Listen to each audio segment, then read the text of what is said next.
예, 계속해서 99번 문제부터 보도록 하겠습니다. 정비 기본계획 그리고 정비계획 등에 관한 설명 옳은 것을 고르시오 라고 되어 있네요. 그래서 제일 좀 짜증나는 부분 중에 하나 이 파트죠. 전체 그림을 좀 잡기 어렵습니다. 그래서 소위 이제 정비 기본계획이라고 하는 거, 앞으로 정비계획 수립 시기라든가 또는 정비구역의 계략적 범주 등을 제시하는 것을 정비 기본계획이라 부릅니다. 그래서 최근 문제에서는요, 이 정비 기본계획 10년 단위로 수립하고 5년마다 재검토, 요 쟁점이 한번 출제 포인트로 해서 틀리게 구성이 됐어. 그래서 5번은 일단 오른편이고요. 간단한 거 보십시다. 우리가 정비 기본계획도 그렇고 정비계획도 그렇고 대도시 시장이 문제가 됩니다. 그래서 도 밑에 있는 시 중에서 인구 50만 이상의 도시를 대도시라고 부르게 됩니다. 그래서 이 대도시 시장의 경우는요, 정비 기본계획 그냥 수립합니다. 한편 도지사가 지정한 시의 경우에는 따로 이 정비계획 수립해야 되고요. 따로 대도시가 아닌 시 중에서 도지사가 지정을 하지 않게 되면 기본계획 수립하지 않습니다. 만약에 도지사가 기본계획 수립이 필요하다고 해서 시를 지정을 하게 되면 거기서 시장은 나중에 도지사에게 승인을 받아야 된다. 해서 똑같은 구조예요. 정비계획도 만약에 시장이 수립했다라고 하면은 대도시장이 아닌 시의 시장은 따로 이 도지사의 승인을 받는 구조. 그래서 대도시 시장은 도지사에게 하면 다 틀린 편 이렇게 가달라고 그랬었고요. 기준은 무조건 국토교통부 장관이 정한다 해서 2번과 4번 점 모두 국토교통부 장관이 정하게 됩니다. 그래서 자 일단은 가볼까요? 1번 대도시 시장 기본계획 수립 변경할 때 도지사의 승인을 받아야 한다. 무조건 틀렸죠. 대도시장은 도지사에게 손을 내밀지 않습니다. 3번 대도시 시장이 정비계획 수립한 경우 도지사에게 구역지정 신청한다. 역시 틀린 표현 되겠습니다. 그래서 답은 5번 10년 단위로 수립하고 5년마다 재검토라고 해서 작년에 했던가요? 이걸 갖고 숫자를 틀리게 해서 틀리게 뽑았던 바가 있습니다. 그래서 이 정도까지는 볼게요. 그래서 지금 99번 문제 정답은 5번. 자, 100번 문제 가겠습니다. 바로 안전진단인가요? 네, 재건축사업을 위한 안전진단에 관한 설명 옳은 것은 자, 안전진단 그게 이제 소위 의무적 안전진단이라고 해서 정비계획에서 정한 정비계획 수립 시기가 도래하게 되면 재건축하기 앞서 미리 안전진단을 실시해야 된다. 그리고 좀 주의하실 게 신청하는 경우 있었죠. 모두 10분의 1 이상의 동의를 받으라 해서 이게 원래 엄청 긴데 하여튼간에 괄호 넣기 문제를 할 때 10분의 1, 10분의 1, 10분의 1 이렇게 가야 됩니다. 그래서 1번 지문은 틀렸어요. 3분의 1이 아니라 10분의 1 이렇게 할 것이고요. 그다음에 주연 출제 포인트는 그거죠. 안전진단의 제외 대상이라고 해서 키워드 붕괴, 사용금지, 진입도로 이렇게 셋 중에 어느 하나의 요건을 갖추고요. 시장우수가 안전진단, 안전진단 재건축을 추진할 필요가 있다고 시장우수가 인정하는 것은 전국적으로 안전진단에서 제외된다 해서 붕괴, 사용금지, 진입도로 시장우수가 인정하는 경우 제외된다 해서 2번 지문은요. 앞에 붕괴 좋아요. 그리고 시장우수 인정도 좋은데 뒤쪽에서 안전 진단의 제외 대상이다라고 해서 틀리게 뽑았고요. 자, 3번 질문. 자, 고조 안전 들어가 있죠. 그다음에 시장 군수가 인정하는 경우 안전 진단의 제외 대상에서 시도지사가 인정이라고 해서 틀리게 뽑았고요. 4번. 자, 시장 군수 안전 진단에 소요되는 비용 그 요청한 자에게 부담케 할 수 있다. 요게 옳은 것이죠. 그래서 원래 안전 진단에 드는 비용은 누가 부담한다? 시장 군수가 부담합니다. 근데 무리한 안전 진단의 시장을 제어하기 위해서 바로 요청한 자, 신청한 자에게 부담케 할 수 있다. 이렇게 가는 것이고요. 5번. 시도지사 안전진단의 결과 도시공개 지역 여건을 검토해서 재건축 시행 여부를 결정한다 해서 틀렸죠. 그래서 시장 군수가 이렇게 하도록 하고 있습니다. 그래서 우리 정비법에서는요, 정비구역 지정 시 도지사 요걸 제외하고 다 누가 한다고요? 시장군수 이렇게 가야 돼요. 그래서 주된 출제 포인트는요, 붕괴, 사용금지, 진입도로 등 시장군수가 인정하는 것은 안전진단 대상에서 제외한다. 그래서 이 문제 이제 출제 의도라고 하는 것은 4번 자체가 꼭 중요하다라기보다는 바로 2번, 3번 지문 걸러내실 수 있는 그것을 테스트하게 되는 거죠. 그래서 100번 문제 정답은 결과적으로 4번 되겠습니다. 다음에 101번 문제 조합원이 될 수 없는 자는 이렇게 되어 있네요. 자, 우리 조합원의 자격이라는 것은 토지 등 소유자로 하되 라고 되어 있어요. 그래서 일단은 조합원이 되기 위해서는 토지 등 소유자가 돼야 되고요. 그럼 토지 등 소유자는 뭐냐라고 했을 때, 자, 재개발 등에 있어서는 자, 기본적으로 정비구역 안에 토지 소유자, 건축물 소유자, 지상권자, 가로주택 정비사업에서는 가로구역 안에 토지 소유자, 건축물 소유자, 지상권자 이렇게 되어 있고요. 그리고 재건축에서는 주의하실 게 지상권자가 포함되지 않는다라고 해서, 자, 답은 일단 4번인가요? 재건축의 지상권자. 재건축의 지상권자는 그냥 성립할 수가 없기 때문에 바로 토지 등 소유자가 아니고, 토지 등 소유자가 아니라고 한다면 당연히 조합원이 될 수가 없다. 이렇게 얘기를 합니다. 그래서 자, 그래서 101번 문제 정답은 4번. 나머지를 봐서 외우는 게 아니라 그냥 토지 등 소유자가 뭐다? 원칙적으로 정비구역 안에 토지 소유자, 건축물 소유자, 지상권자. 이제 원칙이 범죄 여러 가지가 있는데 재개발이 대표적인 케이스가 될 것이고요. 가로주택 정비 사업에 있어서는 가로구역 안에 토지 소유자, 건축물 소유자, 지상권자 이렇게 가야 되고, 그다음에 재건축에 있어서는 지상권자 제외라고 이렇게 되어 있습니다. 그래서 이 정도에서 101번 문제의 정답은요 4번 내려봅니다. 자, 102번 문제 가볼까요? 자, 도시 및 주거환경 정비 법령상 괄호 안에 들어갈 내용 바르게 나열한 것은 이렇게 되어 있습니다. 그래서 보게 되면은 가로주택 정비사업 조합을 설립하려면이라고 되어 있네요. 자, 조합 설립 동의 요건 묻는 거죠. 그래서 재개발은요 4분의 3에 2분의 1 되어 있었고요. 그다음에 가로주택 정비사업은 10분의 8에 3분의 2 단순 암기 하실 내용. 그래서 기억은 10분의 8, 니은은 3분의 2. 그다음에 디귿은 4분의 3, 리을은 2분의 1에서 답은 3번에서, 여기 이제 재건축 같은 경우는 너무 어렵다고 재건축은 좀 비워놓고 가달라라고 이렇게 말씀을 드렸습니다. 그래서 재개발하고요 가로주택 정비사업은 정확히 외우자. 그 다음에 이제 욕심부리다면 재개발하고 도시환경 정비사업도 조합도 똑같은 구조로 되어 있다까지 설명을 드린 바가 있습니다. 그래서 그렇게 확인을 해드렸고요. 그 다음에 이제 103번 문제 검토하도록 하겠습니다. 도시 및 주거환경 정비 법령상 관리 처분계획 수립 기준 옳은 것은 모두 몇 개인가 이렇게 되어 있네요. 그래서 보니까요. 자, 먼저 재해 또는 위생상의 위해를 방지하기 위해서 토지의 규모를 조정할 필요가 있을 때 제일 뒤에 공유 지분을 교부할 수 있다 해서 일반적인 얘기를 하는 거죠. 그리고 이제 환지 방식에 따른 도시개발 사업할 때 증환지, 감환지, 그리고 입체 환지 요거랑 비슷한 논리 구조가 공유 지분을 교부할 수 있다. 옳은 편이고요. 두 번째, 너무 좁은 토지 건축물 뒤에 현금으로 청산할 수 있다. 또 정비구역 지정 후 분할된 토지를 취득한 자도 현금으로 청산할 수 있다 해서 역시 옳은 편. 그 다음에 세 번째 틀렸네요. 지상권자는 분양 대상자에서 제외가 되게 됩니다. 그래서 퉁쳐서 가셔야 돼. 앞에서 토지 등 소유자의 범주 관련해서 재개발에 있어서는 정비구역 안에 토지 소유자, 건축물 소유자, 지상권자 이렇게 가게 되는데 이 소위 토지 등 소유자의 범죄는 포함이 되지만은 분양 대상에서는 지상권자가 제외되게 된다 해서 세 번째 틀렸고요. 네 번째, 재건축은 재건축 사업은 조합원 3분의 2 이상의 동의를 받아서 그 기준을 따로 정하는 경우 그게 있다는데 전원의 동의입니다. 그래서 우리 쭉 공부해 왔던 내용들 중에서 재건축에서 주연 이슈가 되는 게 3주택까지 공급할 수 있는 케이스, 과밀 억제 권역에서 투기 과열 지구에 속하지 아니한 어쩌고저쩌고 들어가면, 그래서 우리가 외울 때는 과밀 억제 권역 안에 재건축은 총 3주택까지 공급할 수 있다. 이에 비해서 과밀 억제 권역 밖의 재건축 등에 대해서는 보유한 주택 수만큼 공급할 수 있다. 근데 그 얘기를 전제로 해서 재건축에 있어서는 조합원 전원의 동의를 얻게 되면 따로의 기준을 정할 수 있다 해서 네 번째 또 틀렸고요. 다섯 번째, 과밀 억제 권역에 위치하지 아니하는 재건축 사업의 토지 등 소유자 보유한 주택 수만큼 공급할 수 있다 해서 요건 옳은 거죠. 그래서 지금 틀린 것은요 2개가 되고 옳은 것은 3개에서 103번 문제 정답은 3번 이렇게 얘기를 하겠습니다.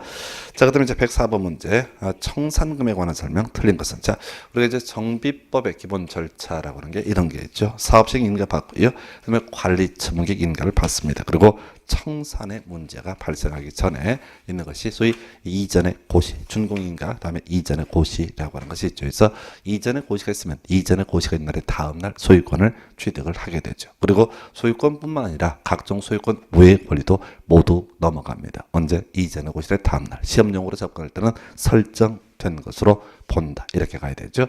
한편 옮겨가 봤더니만 이게 이제 작은 금액을 가진 그런 물건을 분양받은 경우 있다. 해서 저당권자 설정된 것으로 봐야 되는데 보호를 받을 수 없는 경우 있다. 그래서 이 저당권자, 자 바로 저당권의 물상 대위라고 해서 청산금에 대해서 압류 절차를 거쳐서 저당권을 행사할 수 있다. 해서 외울 게 다음 날, 이전에 오시는 날의 다음 날 소유권 취득한다. 설정된 것으로 본다. 그리고 저당권을 행사할 수 있다. 이게 가장 기본이 되게 될 것이고요. 이 청산이라고 하는 부분 관련해서 자 지금 청산금을 분할 징수, 분할 교부할 수 있다. 중요한 포인트고요. 그리고 또 하나가 청산금 내지 않게 되면은 내릴 사람이 안 내게 되면 시군구청장에 징수를 위탁할 수 있고요. 이때 시군구청장 수수료 4% 받고 이렇게 받아줄 수가 있습니다. 그리고 나서 자 이 청산금의 소멸시효라고 하는 것이 작년에 구성이 됐었죠. 이전에 고시는 날 다음 날부터 5년간 청산금 징수하지 아니하게 되면 이때 시효로 소멸한다. 이런 것들이 있었습니다. 그래서 우리 민법상 채권의 소멸시효는 기본적으로 10년이 될 것이고 공법상 채권의 소멸시효는 기본적으로 5년 이렇게 얘기를 합니다. 그래서 1번 지문 정관 등에서 따로 정하고 있는 경우 뒤에 분할 징수할 수 있다. 오른편 되겠네요. 그래서 원래 이전의 고시의 다음 날에 일정한 법적 효과가 발생하는데 이전의 고시 일까지 분할 징수할 수 있다. 2번 지문요. 청산금 징수할 권리는 소유권 이전의 고시가 있는 날의 다음 날부터 5년간 행사하지 않으면 소멸한다. 해서 다음 날 5년간 이렇게 해서 오른편. 3번 청산금을 납부할 자가 이를 납부하지 않은 경우 시장 군수인 사업시행자가 직접 징수할 수 있고요. 답은 4번이 되나요?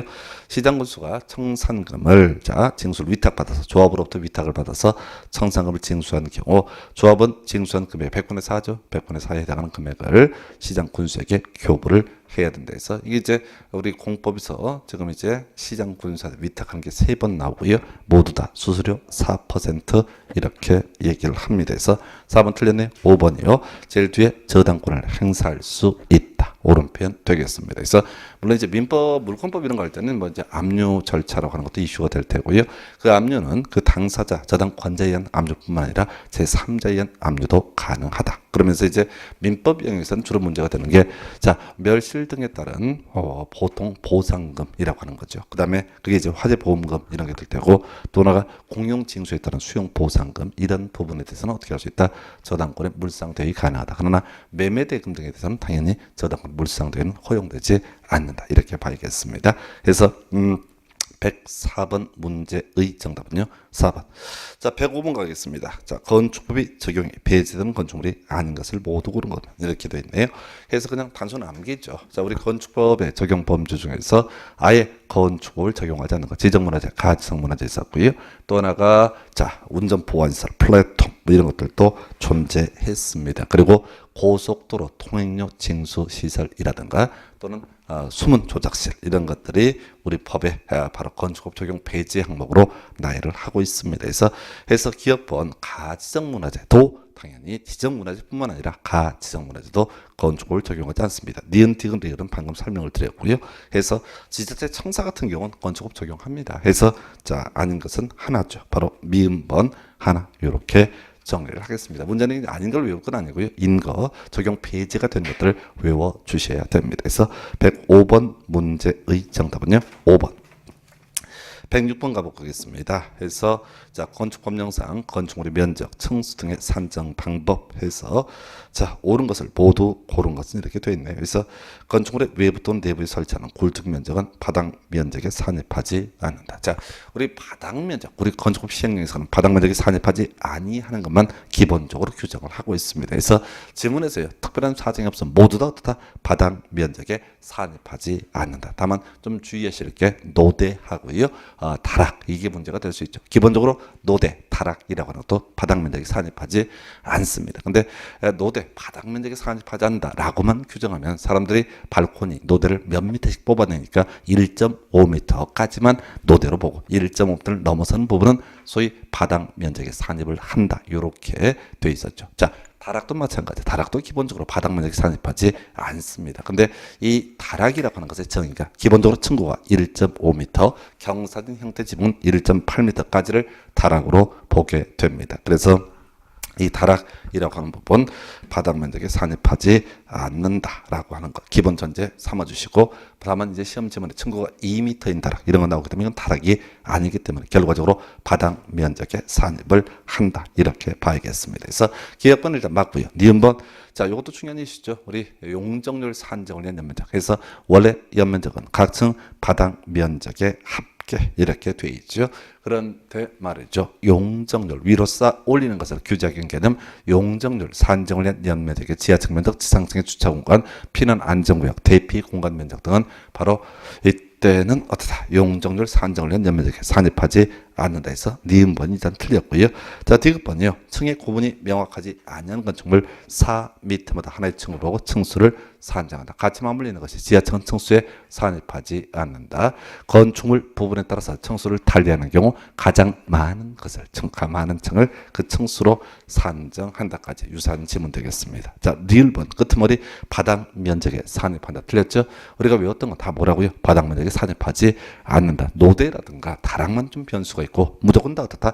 바닥 면적에 산입하지 않는다 해서 니은하고 리를 틀렸네요. 그 다음에 이제 미음번 보니까 노대 등의 면적은 전부 바닥 면적에 산입한다. 이거 틀렸죠? 전부 아니라고요. 1.5m까지는 바닥 면적에 산입하지 않습니다. 그래서 이 노대 등의 면적은 너무 어렵기 때문에 항상 문제 구성할 때 전부 산입한다. 전부 산입하지 않는다. 이런 식으로 구성을 합니다. 그래서 옳은 것은요. 기억번 하고요. 그 다음에 디귿번 두 개가 옳은 편 해서 답은 2번이 되겠습니다. 자, 이렇게 살펴드렸고요. 그 다음에 107번 문제 가서 살펴보겠습니다. 건축 법령상 건축물 높이 제한 등 틀린 것을 고르시오라고 되어 있네요. 그래서 자, 우리 높이 제한 그게 이제 가로 구역에 따른 높이 제한이라는 개념이 있었죠. 그래서 도로로 둘러싼 일단의 땅 덩어리를 가로 구역. 그래서 허가권자 가로 구역 단위로 자, 높이를 지정 공고할 수 있다. 용도 형태에 따라서 높이를 달리 정하는 것도 가능하다. 한편 특별시나 광역시 단위에서는 조례를 통해서 높이를 정할 수도 있습니다. 이런 게 이제 일반적인 높이 제한이었었죠. 한편 1조 등의 확보를 위한 높이 제한에서 중요한 이슈가 되는 거. 일단 용도적 중에서 전용주거 일반 주거 지역에서는 일정한 높이 제한합니다. 원칙은 정북 방향 인접대조의 경계선으로부터 경계를 하고요. 일정한 경우 정남 방향 인접대조의 경계선으로부터 일정한 거리를 경리하는 경우도 있습니다. 출제한 포인트는요. 바로 공동주택이라고 하는 것이죠. 공동주택에 있어서는 일정한 높이 제한 또 적용을 하죠. 뭐 채광 방향 또는 인동거리라는 개념이 문제가 될 수가 있는데요. 자, 이 채광 방향, 인동거리라고 하는 개념과 관련해서 만약에 이 공동주택이 중심상업적, 일반 상업적일 때는 아예 높이 제한을 적용하지 않는다. 이게 이제 출제 포인트고요. 그래서 원래 공동주택은 일정한 높이 제한을 적용하는데 중심 일반 상업적에 있어서의 공동주택은 높이 제한, 1조 등의 확보를 위한 높이 제한 규정을 적용하지 않는다. 그 외 마지막 쟁점으로서 2층 이하이고 8m 이하인 건축물은 아예 높이 제한 규정을 적용하지 않는다. 해서 자, 지금 보니까 1번 허가권자 가로구역별 바로 높이를 지정하려면 건축위원회 심의를 거쳐야 된다. 오른편. 2번 허가권자 같은 가로구역에서 용도 형태에 따라서 높이를 다르게 정할 수 있다. 오른편 되겠고요. 1번은 뭐 절차 지문이니까 별로 안 중요합니다. 3번 지문 일반 주거자 간에 건축하는 건축물 1조의 확보를 위한 높이 제한이 적용된다. 해서 용도적 기준 뭐라고 그랬어요? 전용주거 일반 주거에서는 일정한 높이 제한 규정 적용됩니다. 자, 4번요. 중심상업적 공동주택 끄트머리 높이 제한이 적용된다. 틀렸죠?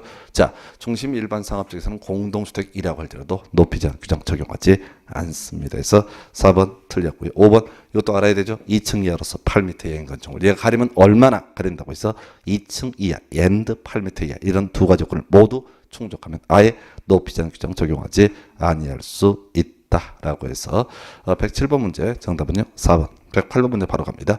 건축주가 착공 신고를 하는데 건축물의 설계자로부터 구조 안전의 확인서를 받아서 허가권자에 제출해야 될 것이 아닌 것에 대해서 일단은 이제 기본 층수라고 하는 것, 자 우리가 이렇게 말씀을 드립니다. 그래서 안전에 좀 신경을 써야 된다라고 했던 거, 기본 층수 2층 이상이면 어떻게 해라?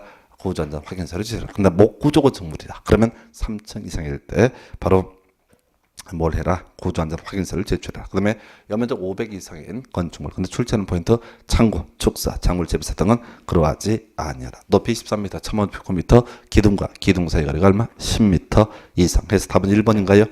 해서 옛날엔 숫자를 묻는 문제가 주로 구성이 된 바가 있습니다. 그런데 문제는 뭐냐면은 뭐가 된다고요? 요즘에는 이제 예외 항목이죠. 그래서 설령 그 건축물의 연면적이 500 이상이라고 할지라도 그 건축물의 종류가 창고, 축사, 작물 재배사다라고 한다면 이때는 구조 안전 확인서를 제출하지 않아도 된다 해서 우리가 이제 이 건축물 관련 규제, 건폐율, 용적률, 높이전, 1조 등의 확보를 위한 높이전 그리고 내릴 수 있는 게 우리가 준비할 수 있는 게 바로 구조 안전 확인 서류에 제출해서 108번 문제 정답은 1번 이렇게 얘기합니다. 그 다음에 자 109번 문제 건축 법령상 공개 공지 등을 확보해야 하는 건축물의 공개 공지 등에 관한 설명 옳은 것은 이렇게 되어 있습니다. 그래서 자 일단은 공개 공지에서 제일 중요한 포인트 세 가지죠. 자 어디에서 공개 공지를 확보한다라고 했을 때 사람 많이 사는 동네죠. 상업지역, 준주거, 준공업 그리고 따로의 일반 주거 지역도 공개 공지 확보해라. 연면적 5천 이상의 일정한 건축물 등 확보해야 되는데 이건 뭐 주요 이슈는 아닐 것이고요. 그 다음에 이제 공개공지 설치 면적, 대지 면적이 100분의 10 이하라고 할 것이고 그 다음에 이렇게 공개공지 설치되면 건축주한테는요 용적률 높이전 1.2배까지 완화 적용을 할 수 있다. 요 정도가 주요 이슈에서 지금요 1번 보니까 자 이건 이제 공개공지 설치되는 세유입니다. 일반적으로 몰라요. 하나로마트를 얘기하는 건데 하나로마트는 공개공지 확보하지 않습니다. 그래서 농수산물 유통시설 이게 이제 건축물의 종류 중에 예외 항목 어려워요. 2번 집은 공개 공지 면적은 대지 면적이 얼마? 100분의 10. 요건 꼭 알아야 되죠. 20이라서 틀렸고요. 3번도 알아야 돼요. 자 용적률 1.5배 아니죠. 1.2배죠. 그리고 여기 들어가면 안 되는 게 건폐율 1.2배 하면 틀려요. 용적률하고 높이자면 1.2배까지 완화 적용할 수 있습니다. 4번도 별로 안 중요한데 뒤에 없다니까 틀린 거고요. 그 다음에 5번 지문 보니까 바로 높이전 1.2배까지 완화 적용할 수 있다 해서 109번 문제 정답은요 5번 이렇게 얘기합니다. 그래서 정리하면 나머지는 뭐 이슈가 들어야 안 되고요. 지금 문제가 요즘에 계속 나왔던 게 용도 지역 가지고 주로 구성이 되어 있어요. 그래서 상업지역, 준주거, 준공업지역, 일반 주거지역 이게 공개 공지 설치 대상이다 이렇게 봤던 것이고요. 설치 면적 대지 면적의 100분의 10 그리고 용적률하고 높이전 1.2배까지 완화 적용한다 해서 109번 문제 정답은 그래서 5번. 이 문제 같은 경우는 4번이나 1번 같은 게 좀 어려울 수도 있을 거예요. 근데 답이 되지 않는 지문이다. 이렇게 정리를 합니다. 110번 문제예요. 자, 건축 법령상 지역 지구에서 건축물에 관한 설명 옳은 것은 해서 자, 요거는 이제 깊이가 그건 없고요. 딱 한 가지죠. 우리가 이제 하나의 대지가 둘 이상의 용도지역에 물려 있다라고 했을 때 건축법에서는 그 대지의 과반이 속하는 지역 등에 관한 규정을 적용한다. 원칙은 안 나와. 왜 이렇게 뭐라고요? 자, 건축물이 녹지지역과 그 밖에 용도 지역 등에 걸쳐 있으면 각각의 지역에 관한 규정을 적용한다. 그리고 시험 문제 답은요, 마치 짜고 치는 고수업처럼 건축물이 미관 지구에 걸쳐 있으면 대지 건축물 전부에 대해서 미관 지구에 관한 규정을 적용하게 된다라고 하는 것. 그래서 자, 요게 이제 주요 이슈예요. 그래서 1번 지문인가요? 하나의 건축물이 미관 지구와 그 밖의 구역 등에 걸치는 경우 그 건축물 대지 전부에 대해서 미관 지구 안에 대지 건축물에 관한 건축법 규정을 적용한다 해서 1번이 옳은 편 되는 거예요. 자, 나머지는 왜 틀렸을까요? 1번이 맞으니까 틀린 거예요. 그래서 요걸 디테일하게 가시면 큰일 납니다. 큰일 나고요. 그죠? 외울게. 여기는 이제 이 챕터에서는 문제 구성을 딱 한 가지밖에 없어요. 건축물이 미관 지구에 걸쳐 있으면 대지 건축물 전부에 대해서 미관 지구. 방화 지구 같은 경우는요. 예외 항목이 있죠. 자, 방화벽으로 구획되어 있으면 각각의 지역에 관한 규정을 적용한다. 또 방화 지구는 건축 물에 대해서만 방화 지구 이런 식의 표현을 썼는데 그걸 다 외울 수 없다고요. 그죠? 왜 이렇게 뭐라고요? 건축물이 미관 지구에 걸쳐 있으면 어떻게 한다? 대지 건축물 전부에 대해서 미관 지구에 관한 규정을 적용한다. 이렇게 볼 것이고요. 그 다음에 뭐 4번 같은 거 다 말도 안 되는 소리죠. 그래서 우리가 4번 같은 지문의 취지 앞에서 높이전 얘기할 때 허가권자가 가로구별 높이를 지정 공고를 하게 될 것인데요. 특별시나 광역시장, 특별시장, 광역시장은 조례 높이라는 형식을 통해서 어떻게 할 수 있다? 가로 교법의 높이를 지정 공고할 수 있다. 이걸 이제 흔들어 놓은 거예요. 그러니까 일반 수험생 입장에서는 이런 지문 보면 막 멘붕 오는 그런 지문 되겠습니다. 그래서 이거는 답이 되는 지문들 아예 계속 외우시 단순화시키는 작업이 필요하다. 그 정도로 보겠습니다. 그래서 그 정도. 5번도 아까 봤던 쟁점이죠. 중심상업적인 공동주택. 자, 뒤에 일정한 거리 경내에서 건축해야 된다. 아니죠. 우리가 공동주택에 있어서 소위 1조 등의 확보를 위한 높이정 규정 적용됩니다. 근데 이 공동주택이라고 할 때도 그것이 중심상업적, 일반상업적이다라면 어떻다? 이런 조항은 적용하지 않는다. 이렇게 할 것이고요. 그래서 110번 문제 정답은 1번 이렇게 합니다. 111번 문제 건축허가의 제한 등 틀린 건 다시 기본 암기하셔야 되죠. 국토부 장관은요. 하나 국토관리상 필요하면 허가 또는 착공을 제한할 수 있습니다. 두 번째, 자 국토부 장관은 장관의 요청이 있게 되면 허가를 제한하거나 착공을 제한할 수 있다. 자 한편 특별시장, 광역시장, 도지사, 시군구청장의 허가 또는 착공을 제한함에 있어서 도시군계획이라든가 지역계획과 관련해서 필요하면 제한을 할 수 있다. 자 제일 중요한 것은요.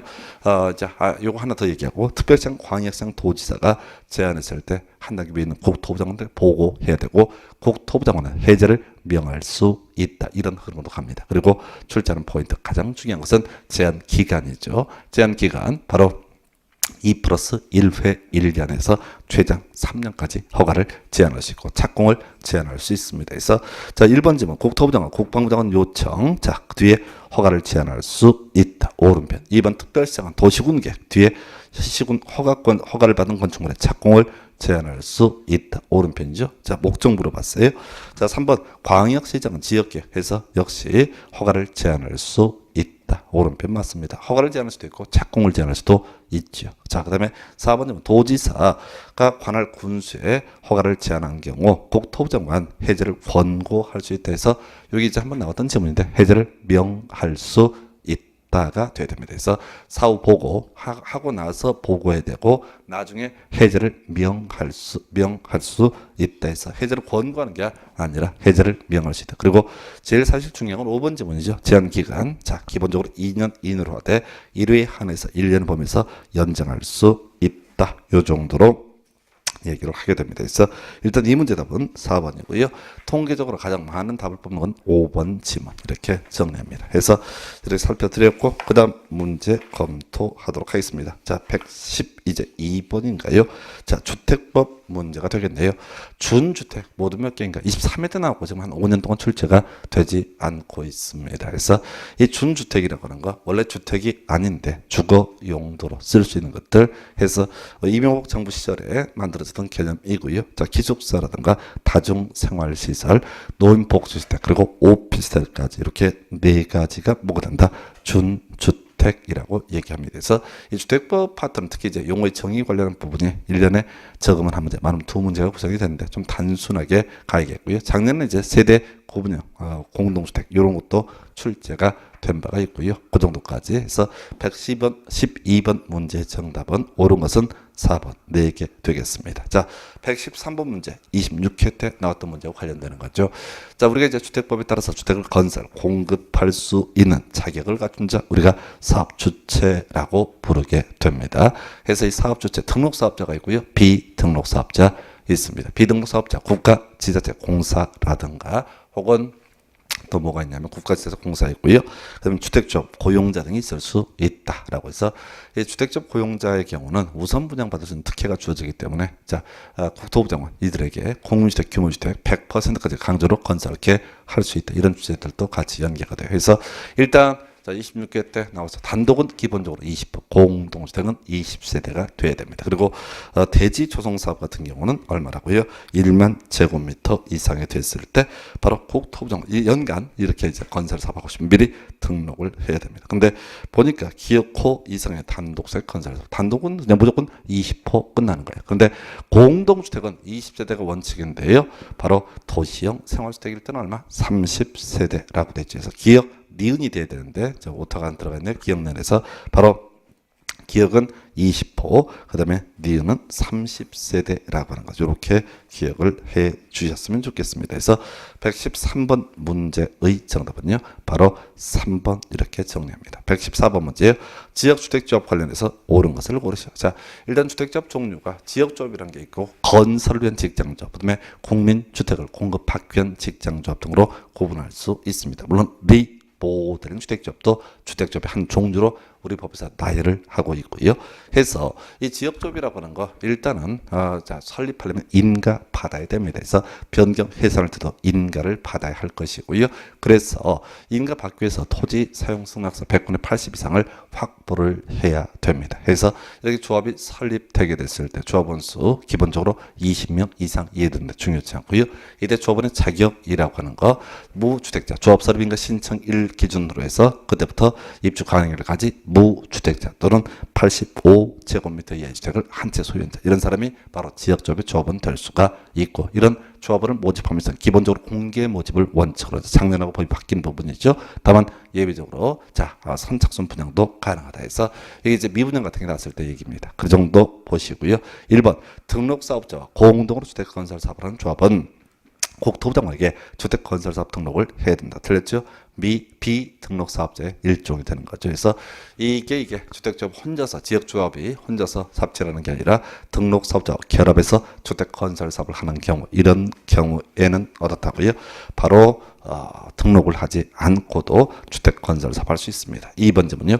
조합을 설립하는 경우 대지의 100분의 80 이상의 토지 사용 승낙서를 첨부해서 시장구수 구청 등의 인가를 받아야 된다 해서 옳은 표현 되겠습니다. 자, 요거랑 비교할게. 나중에 리모델링 주택조합 같은 경우는요, 대지에 대한 토지 사용 승낙서는 필요가 없습니다. 다만 리모델링 같은 경우 증축일 때는 15년이 지났다는 사실, 대수산의 경우 10년이 지났다는 사실 등을 입증을 해 보여야 된다. 그 정도고요. 3번 조합과 등록사업자 공동으로 사업을 시행하면서 시행하는 경우 등록사업자 자신의 귀책 사유로 발생한 손해에 대해서 손해배상 책임을 지지 않는다 해서 두 개 나와요. 업무대행자 손해배상 책임을 진다. 또 하나가 누가 있다고요? 바로 등록사업자도 손해배상의 책임을 진다. 18회도 답을 뽑았던지 상당히 긴데 우리가 외워야 될 것은 손해배상의 책임을 진다. 단순하게 가셔야겠습니다. 그래서 3번 틀렸고요. 4번 조합설립인가 신청일로부터 입주 가능일까지 90제곱미터 주택을 한 채 보유한 자. 이 사람은 조합원 자격 없죠. 우리가 지역조합의 조합원 자격은 무주택자 또는 뭐라고요? 85제곱미터 이하의 주택을 한 채 소유한 자. 그래서 요게 이제 4번 틀렸고요. 5번 뒤에 손해를 배상할 책임이 없다. 똑같은 구조죠. 그래서 지금 3번하고 5번 묶어서 자, 업무 대행자가 됐든 등록 사업자가 됐든 손해를 배상할 책임이 있다라고 이렇게 얘기를 합니다. 그래서 114번 문제 정답이라고 하는 거 이렇게 해서 자 2번이었네. 2번 가지고 구성을 해봤고요. 115번 문제 가겠습니다. 주택법령상 주택건설을 위한 대지의 소유권 확보 대책 등 틀린 것을 고르시오. 일단 기본 구조. 자, 우리가 이제 대지 소유권 확보 대책에서 문제가 되는 게 국공유지 우선 매각 임대라고 하는 것이 있죠. 그래서 이 국가 지자체가 소유하고 있는 토지를 자 우선 매수하고 임차할 수 있는 사람, 조합주택을 건설하는 자고요. 또 하나가 공민주택 규모주택을 50% 이상 건설하는 사람, 이 사람은 우선 매수 임차할 수 있습니다. 그리고 이렇게 우선 매수 임차가 이루어지면 2년 내 사업에 착수해야 되고 2년 내 사업에 착수하지 않게 되면 자 바로 환매하거나 임대계약 취소할 수 있다. 이런 거 있었고요. 채비지라고 하는 거 도시개발법에서 도시개발사업에 드는 비용의 충당액에서 시행자 몫으로 빼놓은 땅을 채비지라고 부르게 됩니다. 그래서 이 채비지 총면적 2분의 1의 범주 내에서 우선 자 공민주택 용도로 쓰겠다는 사람에게 우선 그 사람 매수를 할 수 있고요. 출제하는 포인트 채비지 바로 공급 가격 원칙은요. 감정가라고 되어 있죠. 근데 예외적으로 조성 원가라고 하는 게 있습니다. 둘 중에 하나입니다. 바로 85제곱미터 이하의 바로 임대주택하고요. 자, 그다음에 60제곱미터 이하의 국민주택이라고 하는 부분. 이 부분은 어떻게 할 수 있다? 조성 원가로 할 수 있다 해서 1번 질문 지자체 자 국민주택 규모주택 50% 이상 했을 때 우선 매각할 수 있다. 2번 국가는 그가 소유한 토지를 임대함에 있어서 조합주택 건설 목적으로 한 토지를 임차를 원하는 자가 있으면 그에게 우선적으로 토지를 임대할 수 있다. 그 다음 맞고요. 자, 그 다음에 3번 2년이라는 것도 맞습니다. 4번이요. 2분의 1 맞고요. 답은 5번이잖아요. 지금요. 지금 이제 주거 전용면적 85제곱미터의 임대주택 조성 원가로 할 수 있다. 60제곱미터의 공유주택 조성 원가로 할 수 있다 해서 답은 5번. 해서 우리가 왜 이렇게 뭐라고요? 이 세부제 양도 가격 관련해서 조성 원가로 할 수 있는 게 두 개가 있습니다. 그래서 주거 전용면적 85제곱미터의 임대주택하고요. 또 하나가 지금 문제가 되는 것이 바로 60제곱미터 이하의 국민주택이라는 것도 조성 원가에서 아마 이제 기승전결하면 뒤쪽에서 이제 답을 뽑을 때 요거 가지고 답을 뽑을 가능성이 높아 보이고요. 그 전에 이제 답을 뽑았던 것 중에 하나가 뭐냐면은 2번 질문인 거예요. 자, 조합주택 건설 목적으로 하는 자에게도 우선 매각, 임대할 수 있다. 그 정도로 보겠습니다. 그래서 115번 문제 정답은 5번이 틀린 표현. 116번 문제예요. 주택법령상 입주 예정자 보호 대책으로 관한 설명으로 과론에 적절한 건 제일 어려운 거죠. 그래서 우리가 주택법에서요 입주 예정자를 보호하기 위해서 원칙적으로 입주자 모집 공고 승인 신청일 이후부터 소유권 이전 등기를 신청할 수 있는 날 이후 60일까지 기간 동안 소위 저당권 설정이 금지가 되고 양도등의 방법으로 이 재산을 처분하는 것도 금지가 되게 됩니다. 자, 그런데 만약 사업 주체가 누가 주택조합이다 라고 한다면 이때는 바로 사업계획 승인 신청일 이후부터 소유권 이전 등기를 신청할 수 있는 날 이후 60일까지 기간 동안 소위 저당권 설정 등을 할 수가 없다라고 해서 이게 왜 이렇게 보냐면 신청 60일 이렇게 무식하게 외우시면 돼. 그래서 만약에 사업주체가 주택조합이다 라고 하면 사업계획 승인 신청일로부터 소유권 이전 등기 신청할 수 있는 날 이후 60일까지 기간 이렇게 외우시게 될 거고 그 다음에 주택조합이 아닌 일반적인 사업주체에서는 뭐라고요? 입주자 모집 공고 승인 신청일 이후부터 소유권 이전 등기 가능한 날 이후 신청할 수 있는 날 이후 60일까지의 기간에서 좀 문제를 쉽게 구성했네요. 그래서 지금 이 문제의 답은 사업계획 승인 신청일 이후부터 쭉 가서 60일이라고 하는 거에서 답은 3번이 되겠습니다. 그래서 이거 이제 21회인가 20회 때 마지막 구성이 되고 안 나왔는데 공급 파트에서 워낙 중요한 이슈 중에 하나예요. 공급 파트 총 5개 출제 포인트가 있게 되는데 그 중에 하나가 소위 저당고 설정이 금지라는 주제가 될 것이고요. 그 다음에 이거랑 같이 맞물리는 것이 백날 이렇게 저당고 설정을 금지한다고 해서 해결되는 게 아니죠. 바로 부기 등기라고 해서 대지에 대해서는 입주자 모집 공고 승인 신청과 동시에 주택에 대해서는 소유권 보존 등기와 동시에 바로 부기 등기가 이루어져야 된다 해서 하여튼 116번 문제 정답은요 3번 117번 가겠습니다. 자, 요즘 한참 유행하고 있던 문제 중에 하나죠.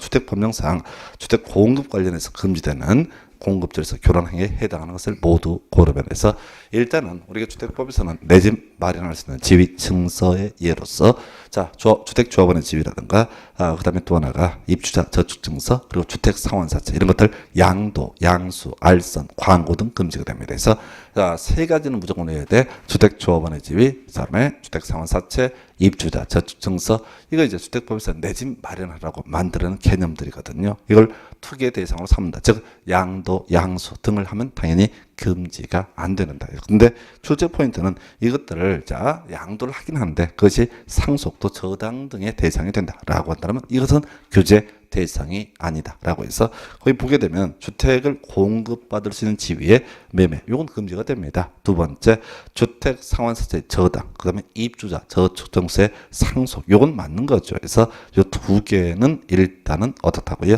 바로 금지되는 행위가 아니다. 그 외에 나머지 그 밑에 나와 있는 게 이주 대책 대상자 확인서라든가 이런 것들 건물 철거 확인서 이런 거 나오는데 그건 중요치 않아요. 그래서 일단 여기는 줄줄줄 꿰고 것 중에 하나가 뭐냐면 주택조합원의 지위, 입주자 저축증서, 주택상환사채 이런 것들 양도, 양수, 알선, 광고 등 금지된다. 출제하는 포인트는 근데 요즘 뭐라고요? 상속 저당에 의한 경우는 어떻다? 그러하지 아니다. 그래서 왜 이렇게 뭐라고요? 상속 저당이 바로 이건 금지되는 행위가 아니다. 이렇게 해석을 하게 됩니다. 그래서 117번 문제는 그래서 상속 저당을 제하니까 기업 리을 미음은 바로 교란 행위에 해당이 되게 될 것이고요. 그 다음에 나머지 니은 디귿은 교란 행위가 아니다라고 이렇게 얘기를 합니다. 그래서 기업 리을 미음 답은 3번 이렇게 정리하겠습니다.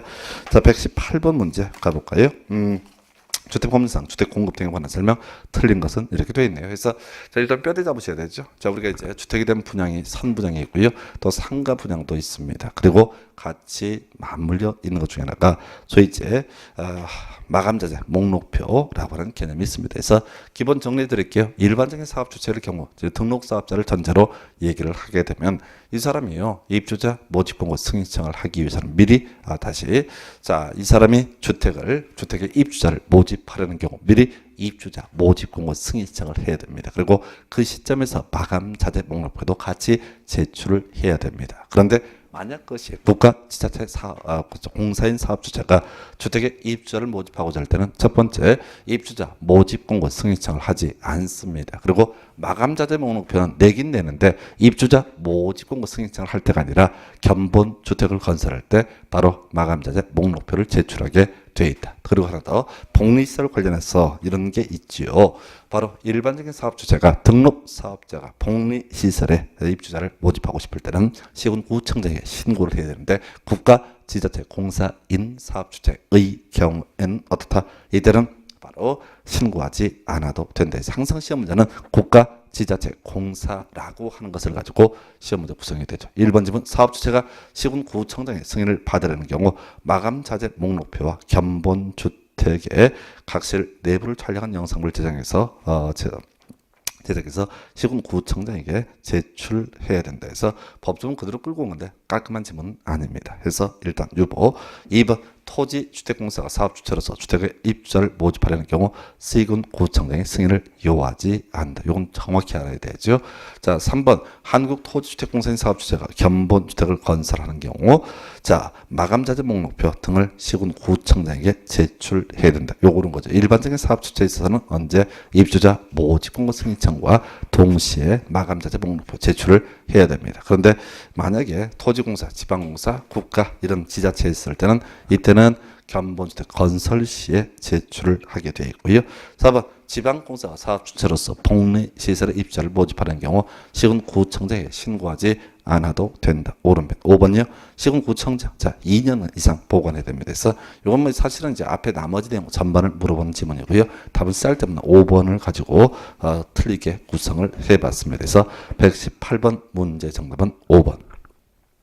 자, 119번 문제. 농지증을 발급받아야 하는 경우는. 자, 우리가 이제 농지법이라고 하는 주제에서 농지증 발급받아야 되는 것으로서 가장 중요한 게 주말 체험 영농하고요. 농지 전용 허가 또는 신고를 한 농지의 취득 이렇게 돼 있습니다. 그래서 다만 이제 부동산 등기법을 공부하시는 분들 입장에서는 그런 게 있지요. 자, 사인이 타인의 농지를 취득하고자 할 때 농지증을 발급받아라. 그래서 사인이 아닌 경우, 즉 공적 주체가 농지를 취득하면서 농지증을 요하지 않습니다. 공적 주체, 국가, 지자체, 농어촌공사 등이 있을 수 있겠고요. 또 농지 전용 협의를 완료한 농지 취득도 의미상 공적 주체에 의한 취득, 따라서 농지증을 요하지 않습니다. 자, 한편 타인의 토지를 타인의 농지를 취득할 때 농지증 발급받아야 됩니다. 근데 자기 농지 그대로 가져오는 경우 공유물에 분할되는가 시효 완성, 시효 취득자, 시효 취득이라든가 또는 진정 명의 회복 뭐 이런 것도 있을 수 있겠죠. 그래서 이런 경우에는 뭐 상속도 마찬가지입니다. 회자,